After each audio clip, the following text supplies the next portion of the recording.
This is Brandon Womack, and you're watching Matburn.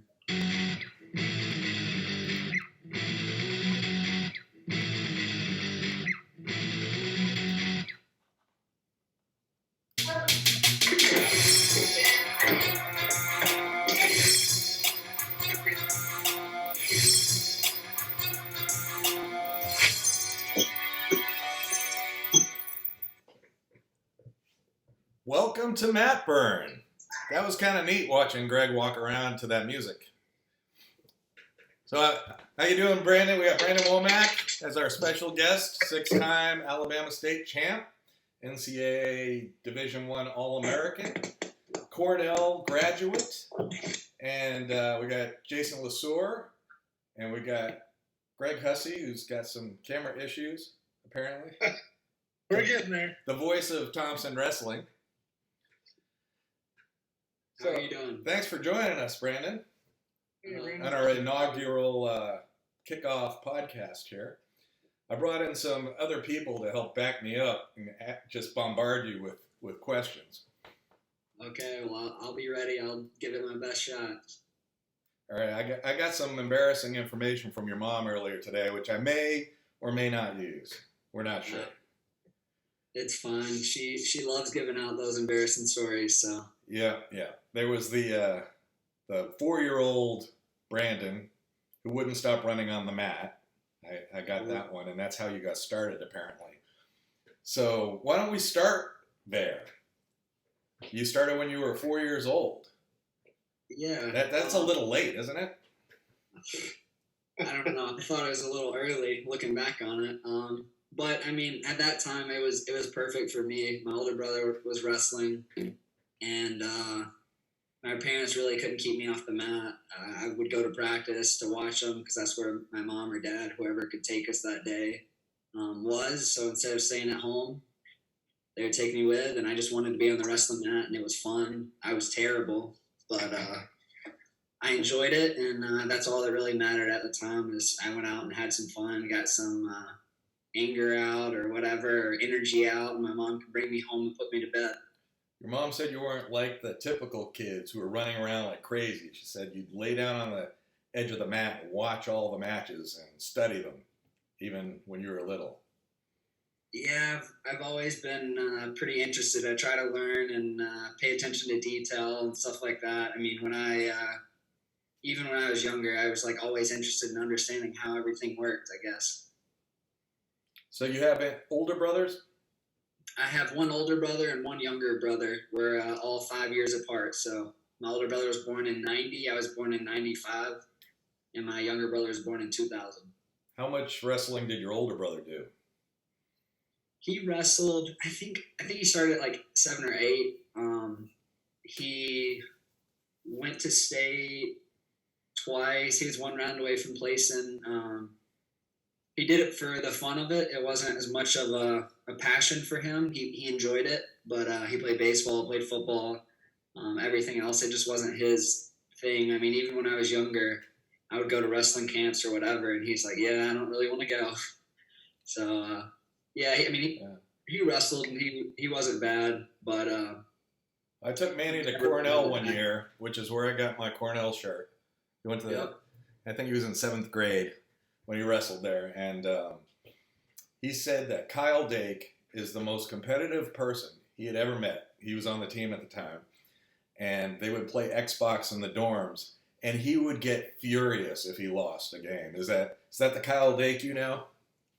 Not really anymore.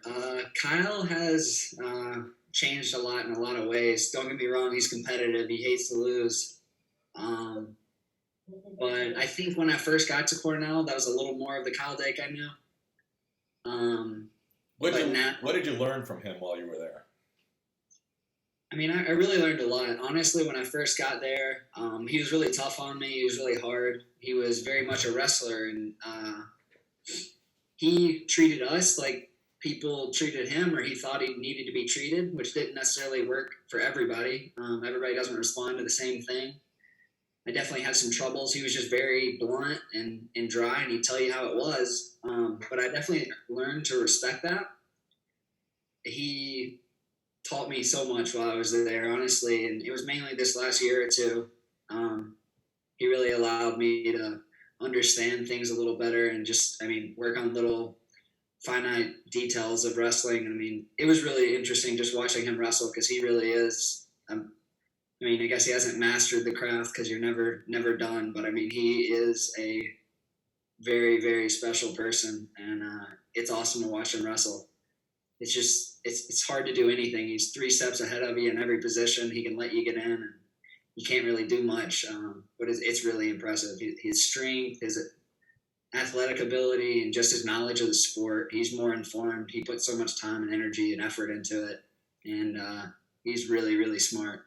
I read an article today that said that he set the record for riding time at 6 minutes and 30 seconds against Frank Molinari in college.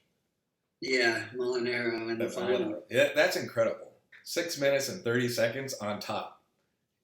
Did you Yeah, ever get off bottom at practice with him? Not if he didn't want you to. I mean, if he wanted to ride you, he would. And if he wanted to take you down, he would. But, I mean, honestly, just getting in positions and rolling around with him, you learn so much. And even when you get your butt whooped, because it happened a lot, you're able to take what he did and learn from those positions, or maybe talk to him after and really see how to adapt, how to learn, how to, take that away. But then if you did that, he would do something else anyway. That wasn't his last resort thing. That was the first step among 10 steps that he knew more than I did. But, I mean, he's just really good. And he wasn't just good on his feet. He was good on the mat. He was good top, bottom. It didn't matter. He was just a very well-rounded wrestler. Excellent. So when you were a youth wrestler, at what age did you start winning state championships? I don't really remember. I wasn't very good when I first started. I know my first year, I don't think I won a match. I think I was about 7 years old when I started taking it seriously. I told my dad I wanted to be really good, and we had some older people. Scottsville wrestling was pretty decent back when I was younger, so I was able to look up and watch all these guys wrestle in high school, and I went to the state tournament, and I just really wanted to be that good. I wanted to be like the Cuthbertsons. I remember being a bopper, a tapper for Michael Cuthbertson, and just watching those guys do what they did, winning 4 or 5 state titles. And that really is what drove me to want to be successful. So when I was 7 years old, I told my dad I wanted to be a 6-time state champ because Michael had won it 5, or was going to win it 5. I don't remember at the time. Chase and Kyle. I mean, I just wanted to take that next step. And so my dad was like, if you make the sacrifices, I'll make them for you. I'll make them with you. I'll give you any opportunity if you're willing to make the sacrifices. And he definitely gave me the opportunity to do anything I wanted to do it. So I couldn't have done it without him. He really went out of his way, all the practices and everything like that. People don't realize how much time and effort he put into. So. Well, it's nice to see you give the big sexy some credit there. Yeah. I know Greg thinks he's the big sexy, but it's really your dad who has that name, doesn't he? I think so. I don't know. It's something that happened a while back. I don't know if you guys know Arturo Holmes. That was a question we were going to bring up. You're pretty closely tied to him, I believe. Yeah, I am. He's the best coach I've ever met. I mean, he's really just a phenomenal human being. He's really smart. He understood how to really teach technique and allow people to learn and grow. And but I was actually going out there training, and he asked me to be a part of a dual team that they had in Georgia. And it was TWC, which is his club, versus Dustin Kiowa's club, TWA, in the compound. And when I ordered my singlet, Arturo actually sent my dad a singlet as well. And so we actually took a picture of my dad in the singlet and sent it to Arturo, and that's where Big Sexy came from. Oh, so, man. If you got that picture, I will put it right in this video. You can send that to me. Yeah, I don't know if I have it anymore. It might be hidden somewhere, but yeah, it was an interesting one. It was an interesting one. I'll let the other guys jump in here so I don't dominate everything. Hey, Brandon, it's Jason Lasur. Fortunately, I got to watch you wrestle, as a seventh grader, and got to watch you really compete on that national level in high school and stuff. And just very proud of you. And just how did that prepare you? Everything that you did during the off season, in high school, the national tournament stuff. How much did that prepare you for college on the D1 level? I think it did prepare me, but I still don't think a lot of people understand. And not to discredit anybody, but D1 wrestling is a different level. Doesn't matter where you come from. You know, we have guys coming from PA, New York, wherever. It doesn't really matter. California. College is different. Physically, mentally, everything's just different. You're away from home. Socially, there's a lot of change, and a lot of people don't really adapt well.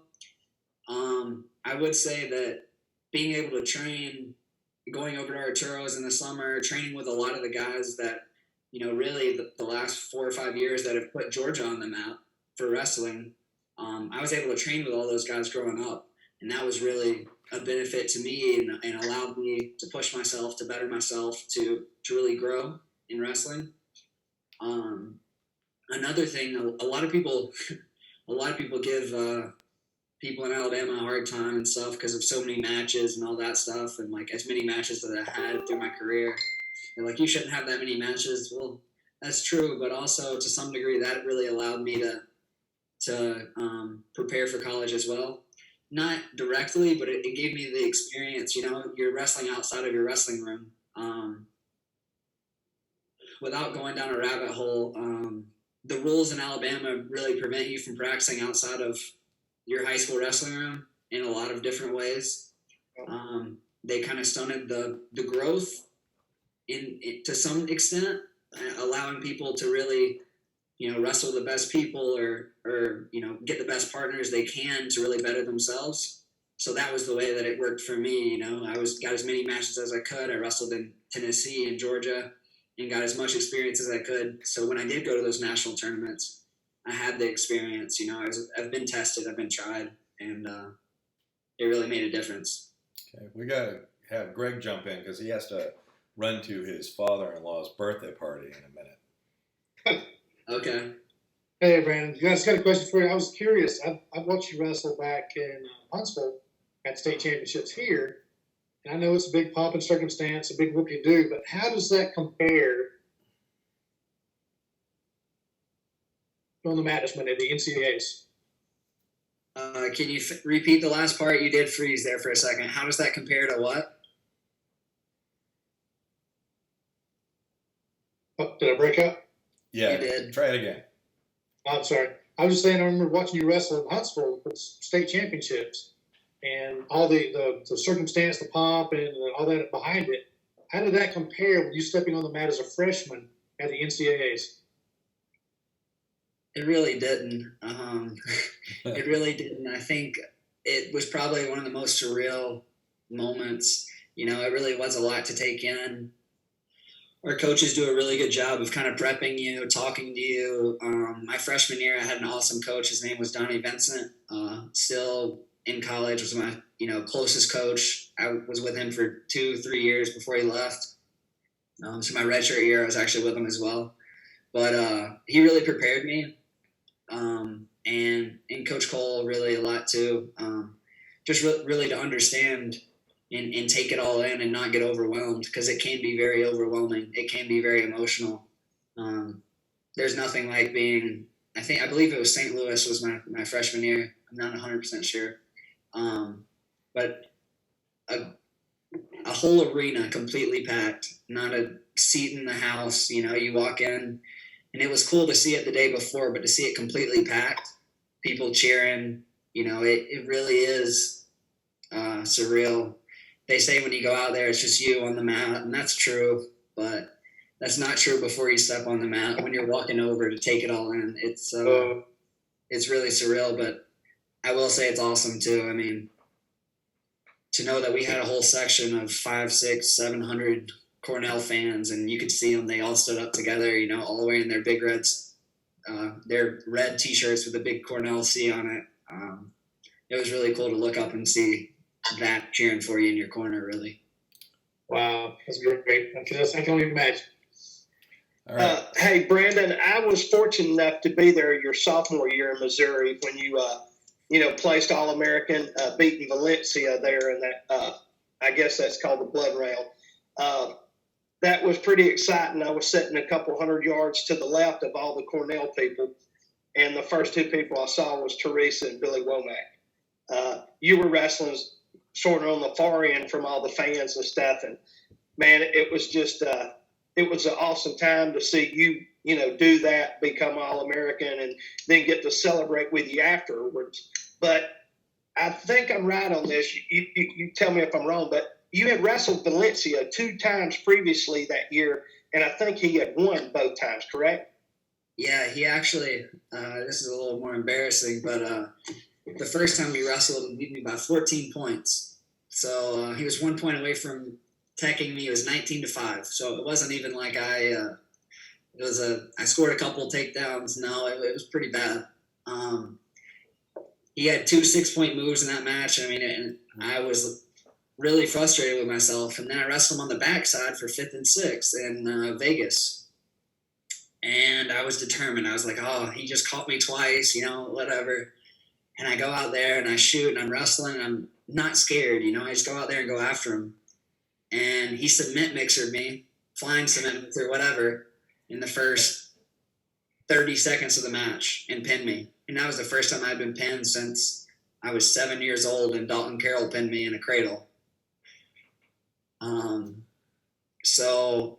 Pretty good wrestler, Dalton Carroll. Yeah, he was. He was a really good wrestler and a really good dude too. No, you're good. But so how'd you come back and beat him?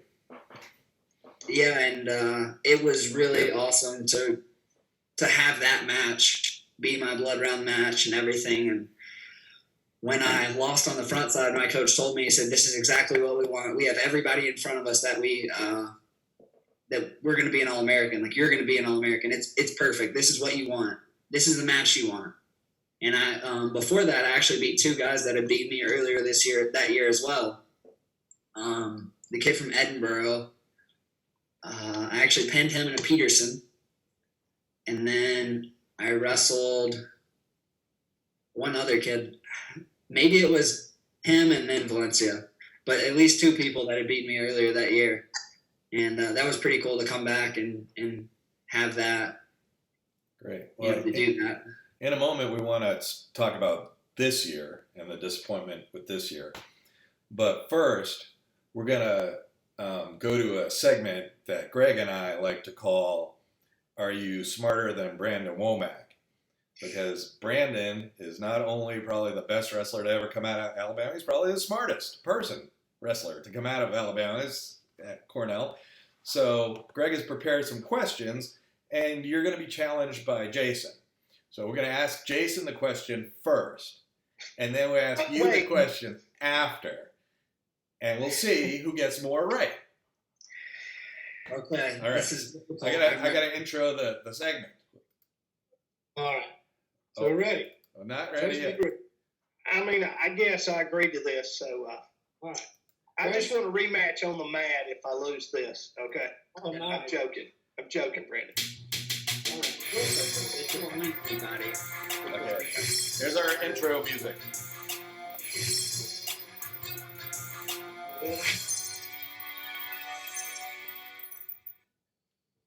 Who painted the Mona Lisa? Maybe it's not easy. It's not easy. Yes, it is. And my brains went up. I'm drawing a blank.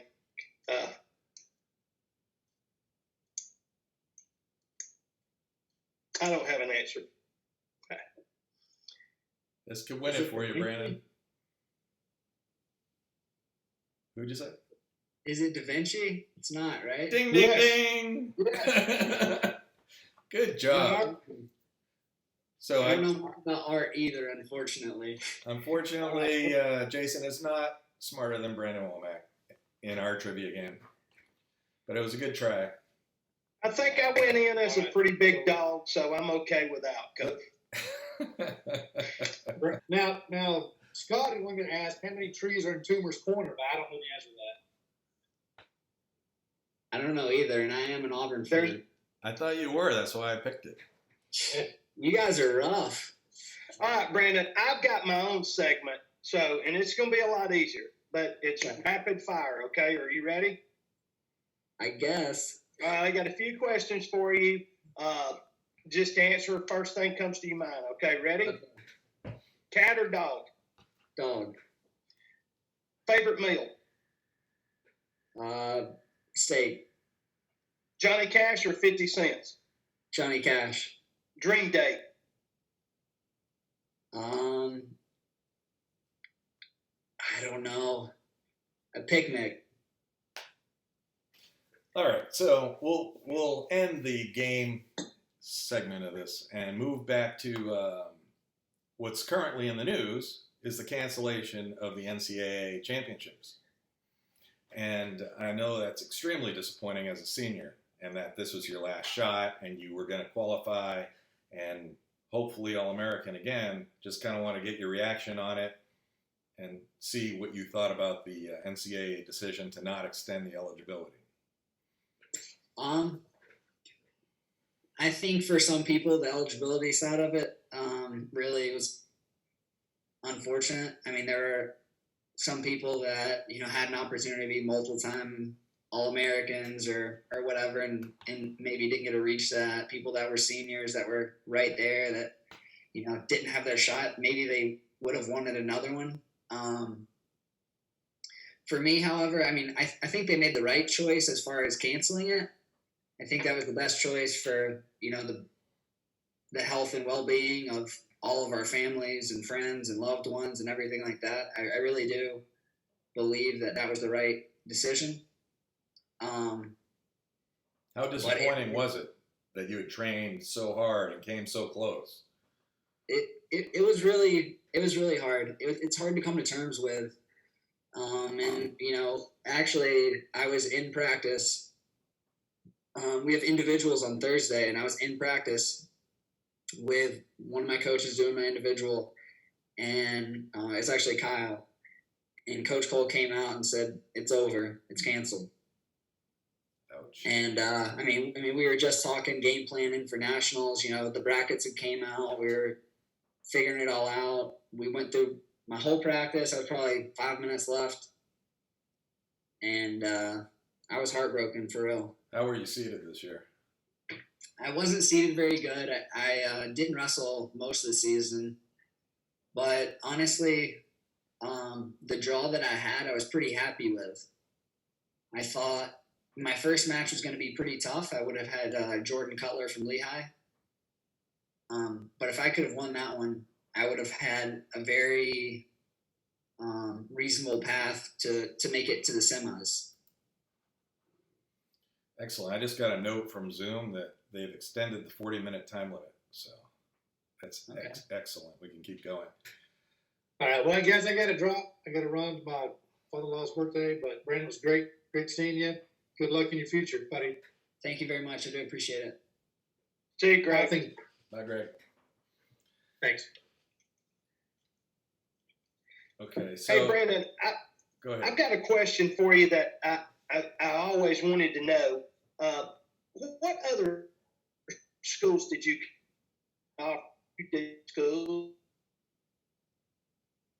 that you had some interest in? So the other schools that I had some interest in that I was considering, I actually narrowed it down to 5. It was Cornell, Iowa State, the Air Force Academy, Virginia, and Iowa. Iowa State offered me partnered. A little bit of it was a scholarship, a little bit was academic stuff, but they would have given me a full ride. So that would have been pretty cool.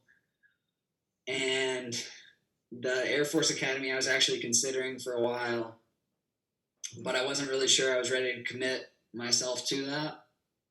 Just to be honest, at 17, 18 years old, it's really hard to make that decision. I knew that wrestling's always been a big part of my life, but it wasn't going to be the only part of my life. It wasn't going to define me. There's a lot more to life than just wrestling. So, I mean, I was honestly looking at other opportunities as far as what's going to be the next step. And I mean, ultimately, that's why I chose Cornell. They have an awesome wrestling program. They have awesome people, a great community around them, but also it's a great education. Yeah. I mean, there aren't many better educations in the country, and that's ultimately why I chose Cornell. There were some other that were enticing. They would have paid for everything or whatever, but it's really hard to turn down an Ivy League education. When I found out you had a 4.0 GPA in high school, I was astounded at how you can keep your grades at that level and compete at that level. Yeah, honestly, my parents were always on me as far as, making sure I got my work done when I got home and that kind of stuff. And I kind of stayed on top of it. I was pretty organized and to that extent, but a lot of it was just effort, really pay attention in class, doing that kind of thing. And high school wasn't too bad.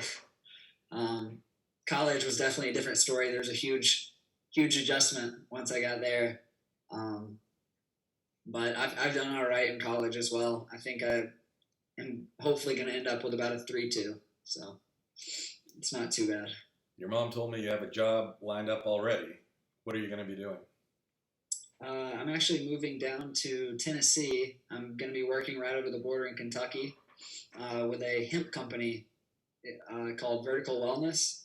And I'm going to be working on the business side of the hemp company, kind of mixing my degrees in animal science and my minor is in agribusiness management.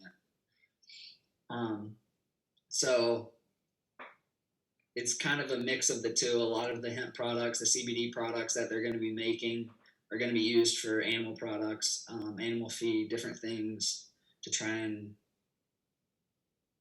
help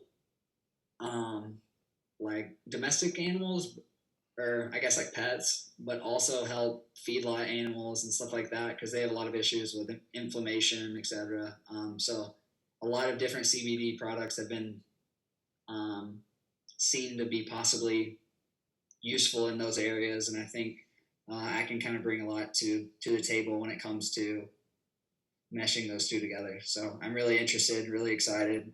I really enjoy the business side of things. I love agriculture. I grew up on a beef cattle farm, and crop agriculture. It's another aspect of it. So I understand you had quite a few injuries in college.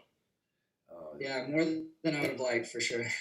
Did CBD come into helping you recover? Is that why you got interested in that? Actually, no. I have used it some, but really toward the very end here.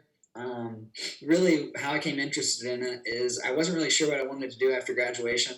I knew I wanted to try and work in agriculture, and I wanted to be on the business side of it.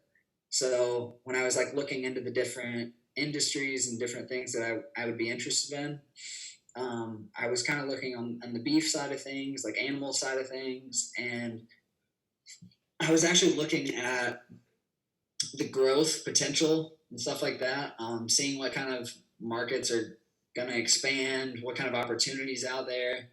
And I mean, hemp really is a new thing. And there's going to be a lot of growth within the industry, a lot of learning within the industry. And a lot of it is just being developed now. So I think for me, it was more the opportunity to get in there, be hands-on, and learn. I mean, a lot of other industries are kind of set in their ways. They have their systems and everything. And I enjoy, I guess, the entrepreneurial spirit. So working, problem solving, figuring it out.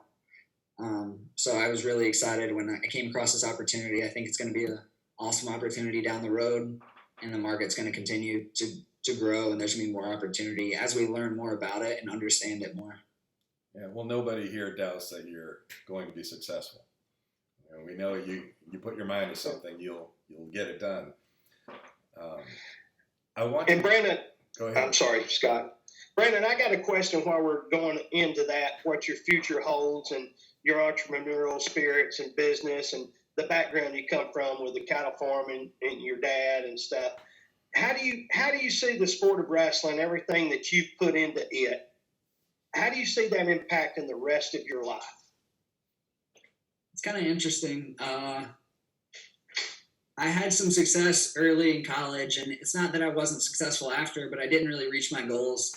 I had a lot of different obstacles, whether it was injury or to some degree confidence, going up in a weight class, figuring it out, a combination of a lot of different things. Honestly, those struggles, those trials, those, I'm not going to say failures because I don't think they were. Let's say those setbacks, those hurdles were really what gave me the outlook I have on everything now, allowed me to grow, to mature, to understand and take the perspective that I take on wrestling. I really struggled there for a little bit, just like getting back into it, getting healthy, having the confidence and knowing that I'm not 100%, but I can still go there and scrap and wrestle the best kids in the country. Just dealing with everything, the stress of school and all of that. I think wrestling prepared me, and wrestling taught me how to deal with certain things. One of my biggest struggles in college was my coach leaving. Donnie Vincent actually I was incredibly close to, and he left after All-American the next year. And I really struggled with that. I don't want to say I used him as a crutch, but he was in a way an external motivation, right?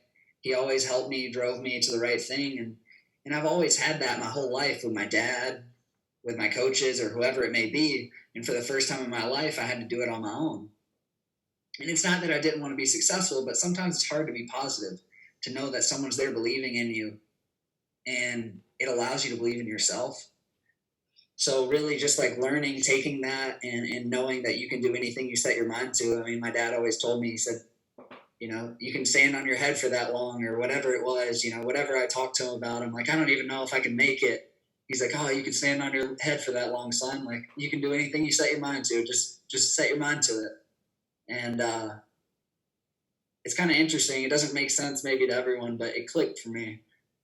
And that's really what wrestling has taught me. The discipline, the hard work, the sacrifice, everything has shown me that I really can do whatever I set my mind to.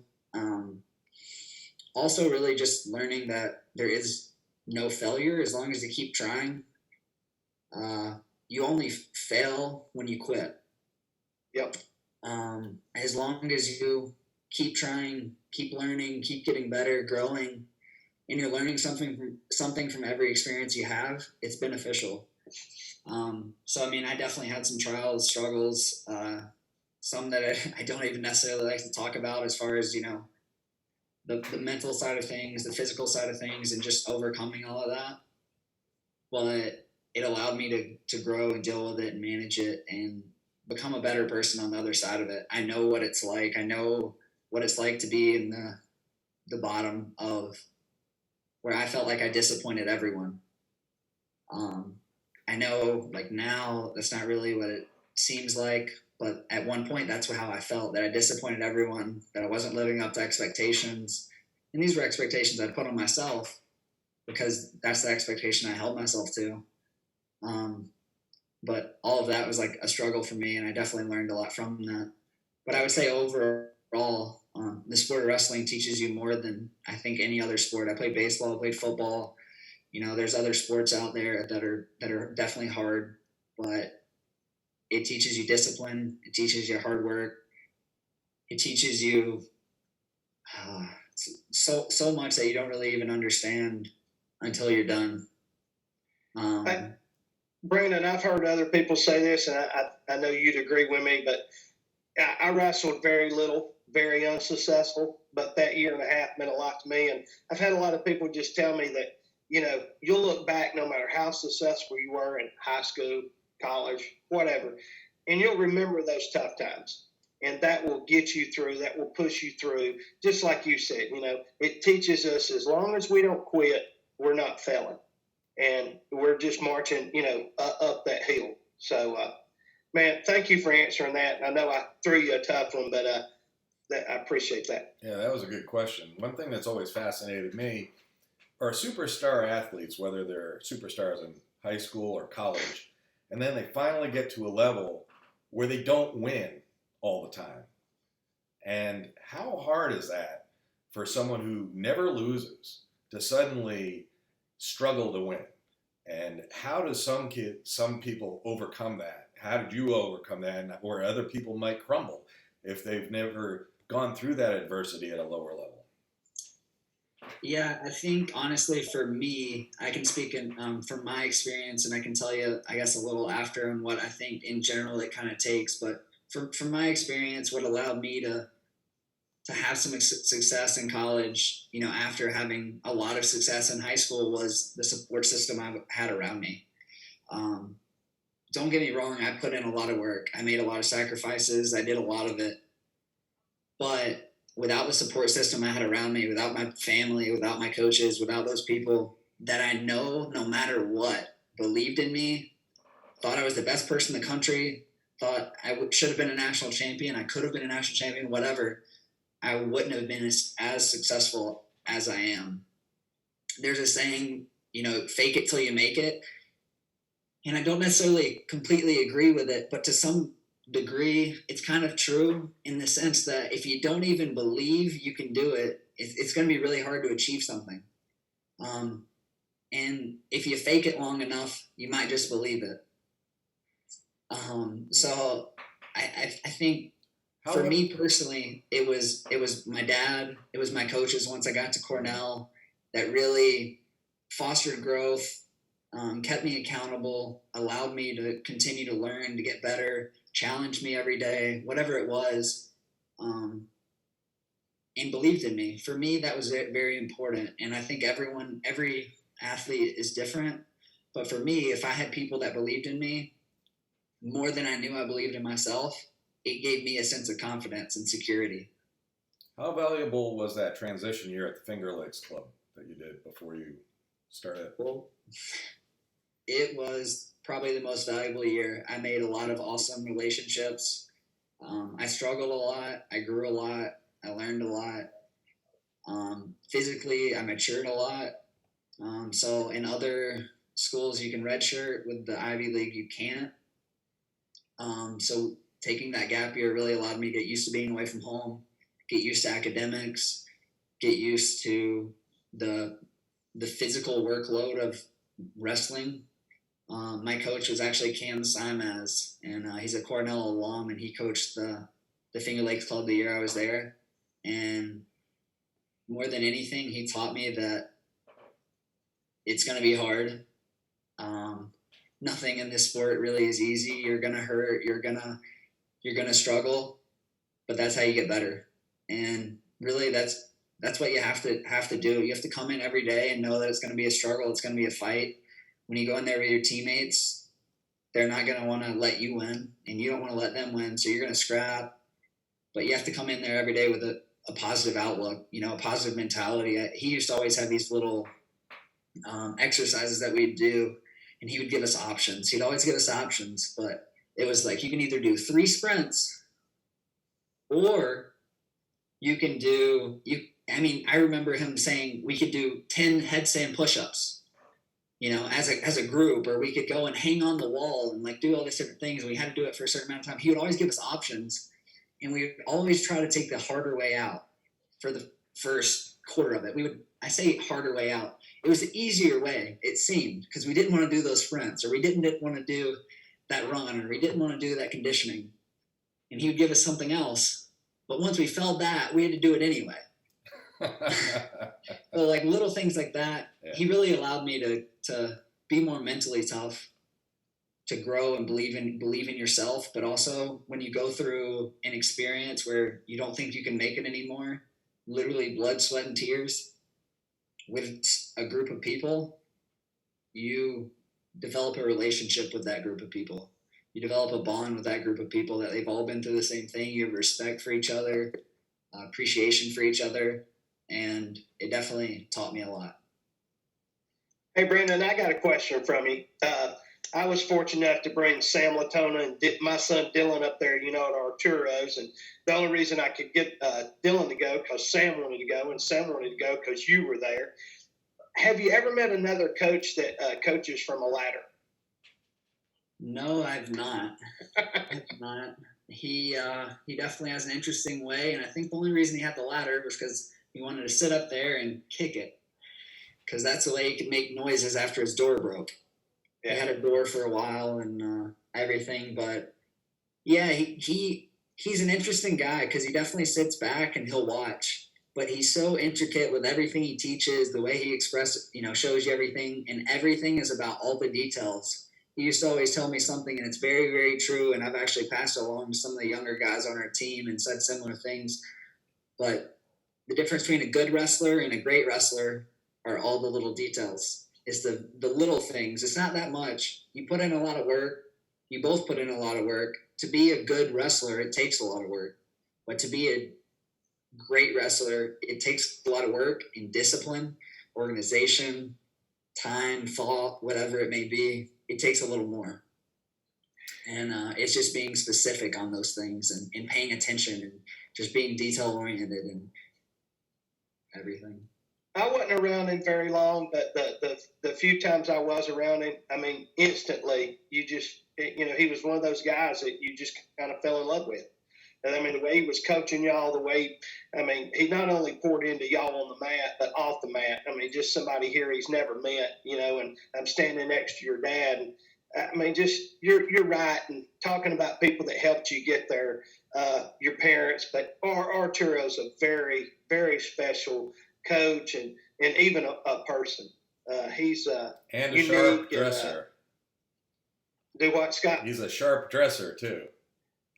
He's a sharp guy, period. I'm just telling you, Scott, I had always heard about the guy and heard about, man, Womack goes there, and Bob. So we go up there a few weekends, and within 5 minutes, I'm like, this guy is awesome, So I love that he remained a big impact on your life. And are you still close with him?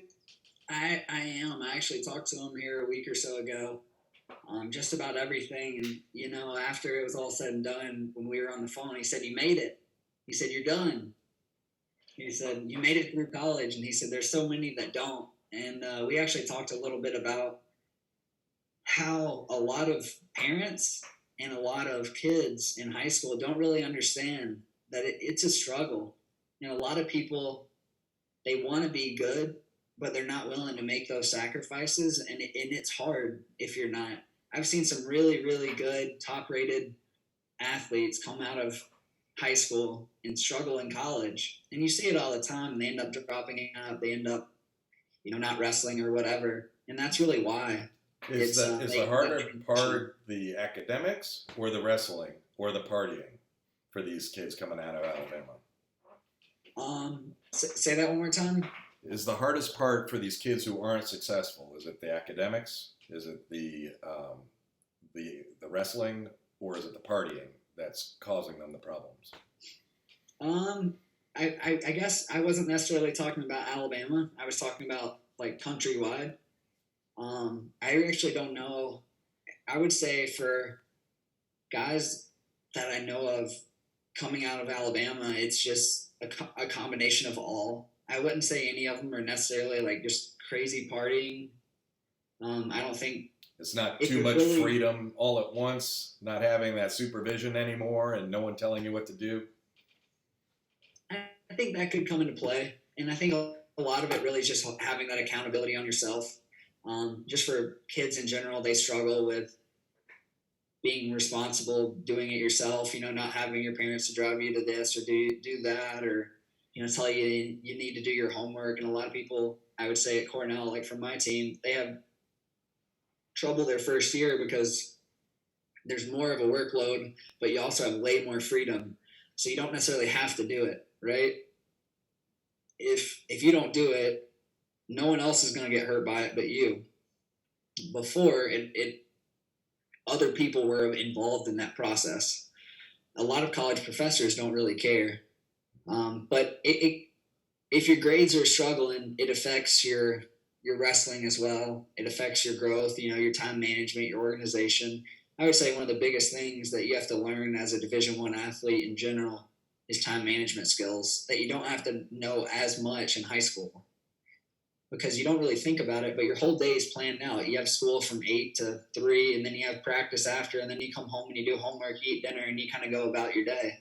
And that's what you're supposed to do. But when you go to college, you may have 3 or 4 hours a day that you have class, and it's up to you to go to the library 3 or 4 hours a day to do the work that's required for those classes, and then go to practice, and then make your own meals instead of mom and dad making it for you, and make sure you're eating right, and making those life decisions that also affect everything else. So I think it's a combination of everything, really. How much structure do the coaches provide for you to get your work done? How much do they check up on you? And because they have a vested interest with your scholarship. At Cornell, I would say not very much, unfortunately. I think that's good because most of the people that he recruits are very disciplined, organized. They really want to be successful themselves. And it's kind of funny. It's very rare that people fail in our program. Very rarely do people flunk out or do anything like that. If you ever get in trouble, they'll take care of you. They'll keep an eye on you and that kind of thing. But your first semester, they keep an eye on you, everyone, freshmen, right? See how you're doing, check in on you. But after that, if you're up for it, they let you kind of take it to yourself. And if you want to come see them, you can. But for me, I mean, after figuring it out my first semester, which wasn't super pretty, I think I had like a 2.6 or something. It wasn't good. I wanted to do better. I wasn't happy with that. So it wasn't necessarily them holding me accountable. I was accountable for myself in that instance that wasn't good enough for me.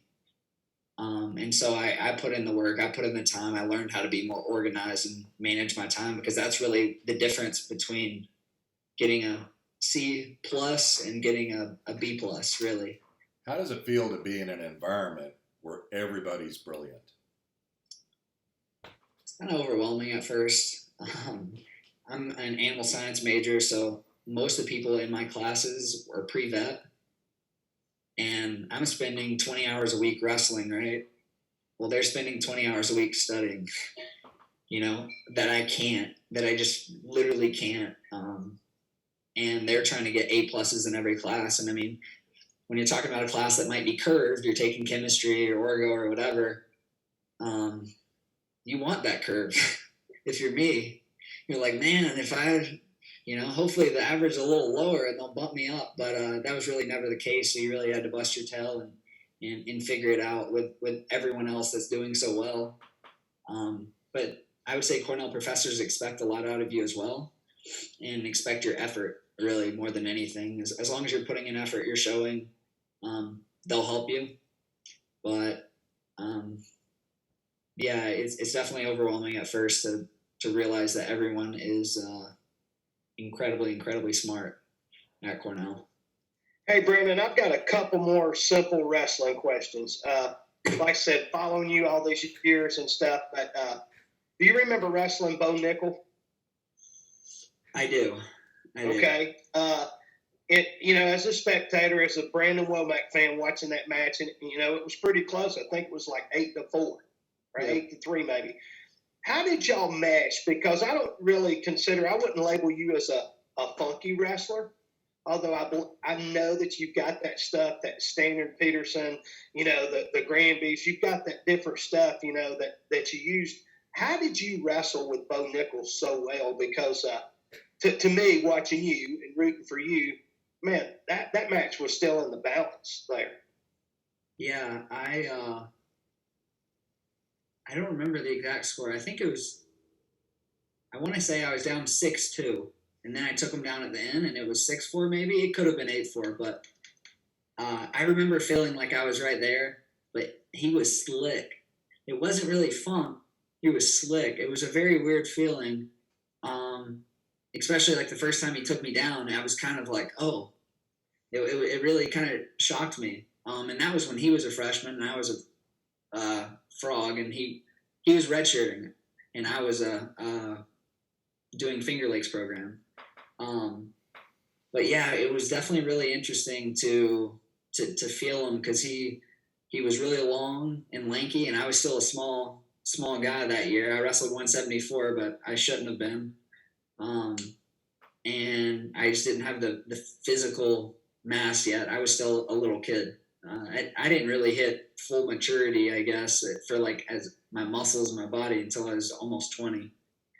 But he was super slick, and he was really hard to score on. I mean, to really get a hold of him, and he wrestled his match. I will give him credit for that. I mean, he wrestled his match. He knew what he needed to do, and he was really good. He had a different feel. I will say I've never felt anyone that had that kind of weird. It was weird. Yeah. All right. Last wrestling question that I had, and then I'll let Scott get back to this. What is your biggest win in college, in your own mind? I do believe it's the Valencia match. That was just a very awesome match to win for me. You know, losing twice that year, and everybody was talking about, you know, he could be a finalist and all this stuff. And to come back and avenge that loss was really, really awesome. Honestly, you know, I believed I could beat him earlier in the year, but I couldn't put it together, you know. He caught me in that flying cement mixer. I mean, I was like, oh, I can correct, I can fix, I'm ready. You know, I go out there and he flying cement mixes me, and I was like, okay. And it was embarrassing for me. It was hard for me. Me and my dad had a conversation, and I really struggled with that one. I mean, that was the first time I'd been pinned since I was 7 years old. I was like struggling with dealing with it. So I think that was the most proud moment. Also, after I went up and celebrated with my family, it was an achievement that I, you know, had been wanting to achieve since I started considering going to college. You know, I wanted to be an All-American. That was what I wanted to do, and to be able to do it that year was just so awesome. And really, that was before I was 100% sure that I was good enough to do it. Well, you were good enough to do it, and it was awesome to see you do it. And just congratulations, man, on getting a degree from Cornell, having your future laid out for you, and having the job. And I hated you didn't get to wrestle this year after the injuries you went through, and then after, you know, qualifying. I think it would have been a special year. I had already bought my first class plane tickets to Minnesota. Norm, we had a big group, you know, 6 of us coming. So we might have been more heartbroken than y'all were, you know, when they called it off, because we were still thinking, hey, they're going to let some people in. Maybe we're close enough to get in. So congratulations, Brandon. Well, I really do appreciate it. Yeah, we're super proud of you.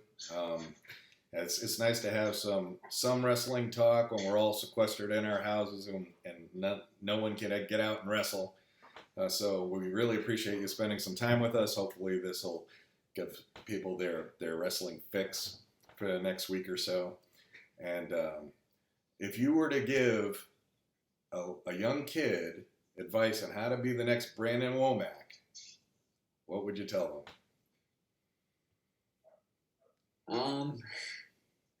I would say don't be yourself. Honestly, I mean, I think people try to set these expectations or say that you need to do this or do that. You know, some of my fondest memories of college in general, you know, obviously being an All-American was really awesome. But actually the other day I was asked, what was your favorite memory of Cornell wrestling? And honestly, it was the day I was told that Nationals was over. it was canceled. Our coaches got together. They ordered a bunch of pizza. We went over to one of our coaches' houses, and all 8 of the starters that had qualified showed up, and so did 30 other people. Our entire team was there. Everyone was there to support us, to tell us they loved us, that they're sorry, especially for the seniors. That was our last chance. My roommate, Chaz Tucker, he was seated 3rd in the country, hasn't been an All-American yet. Here was his opportunity, had his foot in the door, ready to go. And that really sucked.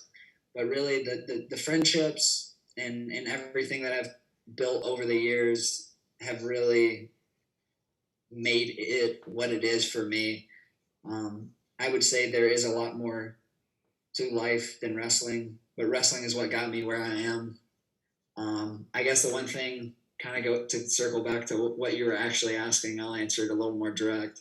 But I think the best thing you can do to be the most successful is to believe in yourself, take care of yourself, and just try to get better, 1% better every day. It does take some sacrifice. It does take a lot of hard work. But in the long run, when it's all said and done, you'll never look back and wish you had worked less. You'll always look back and say, man, if I could have done a little more, maybe I could have. Or maybe I could have done this or could have done that. You're never going to say, and my college coach actually tells me this.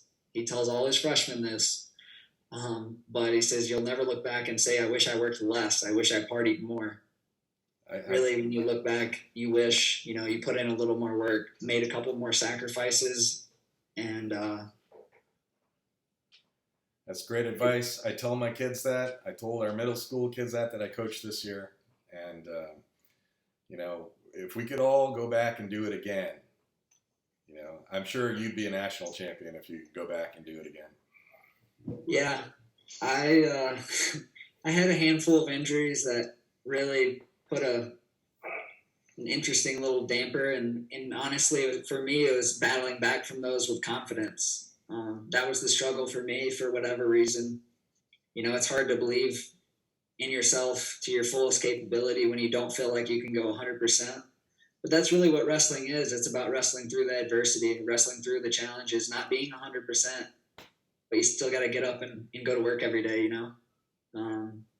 That's one thing my dad always told me, and a lot of what the reason I am who I am, it comes from my parents, it comes from my dad, from, the things he said throughout my childhood, and just saying, someone's got to get up and get to work and make the money to put food on the table, like I was like, Dad, you're sick, you're not feeling good, you should just stay home. Well, I can't, son, and I never really understood. But it really does put things in perspective, because when you're wrestling, when you're trying to reach that goal or achieve that national championship, you really can't take days off. You have to take care of your body, but you have to do something to get better every day, whether it's working on your mental well-being, whether it's working out, whether it's going for a walk and eating right or whatever. Every choice you make, it has to be a lifestyle. I think if I could go back and do it again, that's really what I would do, is just realize it. I waited a little too long to realize that everything matters. Your sleep, you can't stay up late. You can't, do all these things, and that can affect the rest of your life as well. Your school, your wrestling, and everything else. Having that positive mentality really makes a big difference. I can't wait to see. Thanks, Brandon. You just gave me all the notes I need for our next office meeting. I appreciate that. That's great. Yeah, I can't wait to see how your kids turn out one day. It'll be great to see how you pass on that knowledge.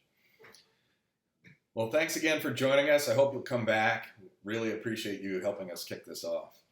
All right, well, I appreciate you guys having me, and I really am excited to see what you guys do with this, and I think it's an awesome thing. We definitely need to grow Alabama wrestling, and I'm excited to see where it goes. Oh, one more. I just wanted to thank you for all your support for girls wrestling this year and making that push to get them sanctioned. Really appreciate it. Yeah, I actually talked with Coach Cole a while back about that, and I told him, I said, how in the world will we ever get wrestling back in the SEC? And you know what he told me? The girls. Yeah. girls wrestling. Absolutely. He said it's an emerging sport, and the SEC will take women's wrestling before they take men's wrestling. But if they get women's wrestling, you could get men's wrestling back because of Title IX. You got to have that matching sport. Yeah. And he actually really believes that. So that's actually really cool. He's involved in a lot of wrestling, higher up, I guess. But I think it'd be really cool to see wrestling in the South someday. I think a lot of the reasons it isn't as big as it could be is because of the system we have in the colleges and everything like that. People don't see it. They don't get to go watch a Penn State wrestling match, or a Cornell wrestling match as a kid and be like, I want to be that person. And that's why I was successful as a kid, because I saw these high school kids that were really successful, and I said, I want to be like the Cuthbertsons. I wanted to do that. And then I saw Kyle Dake, and I want to be that good. Gabe Dean, I want to go wrestle with those guys. Yeah, my son Manny and Dylan Lesueur, they all looked up to you. I want to be Brandon Womack one day. When my son went to Cornell, that's all he could think about was maybe I can go to Cornell because Brandon did. You've inspired a lot of young kids to be great or to work very hard anyways. Do you plan on coaching at all in your future? I actually am. I've reached out to some people where I'm headed in Tennessee to try and work with a local club. I'm actually going to see if I can try and get either Yanni or Max. Depending on how everything goes with everything that's happening right now, bring them down and maybe do a couple camps like Tennessee, Alabama, Georgia, maybe, or something. Yeah, I definitely want to be involved in wrestling. I don't know to what capacity, at least early on. I think I kind of want to get my foot in the door and get established with my career. But I'm definitely going to be involved in some capacity always. It's really a part of me. Hey, Brandon, what part of Tennessee will you be in? Because my former high school coach, his son's running a club, and pretty successful club with what they're doing and stuff. And I went up there this past summer, and we brought in Makai Lewis. Norm Latona got involved and brought in Makai and stuff. How close are you going to be to Franklin, Tennessee? Do you know? I'm not 100% sure. I'm actually going to be up in Clarksville, which is about 3 minutes north of Nashville. So you're probably going to be within 30 minutes of Franklin. So okay, yeah, reach out to me. I can probably. I know they're a growing club. They're building a building. They've got I can't remember Scott's name. He was a coach at Gardner Webb. He was a 3-time Division II All-American and stuff. So I'd like to help you, get a clinic going or introduce you to Derek Robertson, that club and stuff. Okay, that's awesome. Yeah, for sure. Yeah, I'll reach out and hopefully we can figure something out. Yeah. All right, Brandon. Thanks again. Have a great night. We really appreciate it. Thank you very much. Scott, thanks for the first episode of Matburn with Brandon Womack. Oh, yeah, let's have you give us a tease. Say this is Brandon Womack, and you're watching Matburn. This is Brandon Womack, and you're watching Matburn. Awesome. Thank you so much. Talk to you later. All right, guys. Have a good night. Bye-bye. Good night.